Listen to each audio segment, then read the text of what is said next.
नेहमीपेक्षा थोड्या वेगळ्या पद्धतीने आज आपण एकदम जाळीदार, लुसलुशीत आणि झटपट नाश्त्यासाठी ढोकळा कसा बनवायचा ते बघणार आहोत. प्रत्येक रेसिपीमध्ये तुमच्यासाठी काहीतरी नवीन, पौष्टिक आणि युनिक करण्याचा माझा नेहमीच प्रयत्न असतो. आता वारंवार बऱ्याच जणांच्या कमेंट्स येतात, आम्हाला सोडा किंवा दही चालत नाही. तर या ढोकळ्यामध्ये अजिबात सोडा किंवा दही वापरलेलं नाही.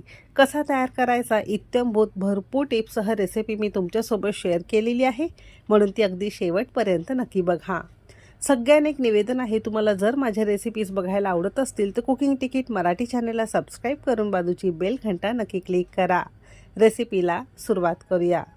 सगळ्यात पहिल्यांदा मेजरिंग कपने 1 कप आणि वजनी म्हणाल तर साधारणतः 200 ग्राम प्रमाणात रोजच्या वापरातला कोणताही जुना तांदूळ घ्यायचा आहे. आता जुना तांदूळ म्हणजे कोणता, बऱ्याच जणांना प्रश्न असतो. ज्याचा भात केल्यानंतर सुटसुटीत मोकळा होतो असा जुना तांदूळ तुम्हाला यामध्ये वापरायचा आहे, म्हणजे ढोकळा छान जाळीदार तयार होतो. ज्या वाटी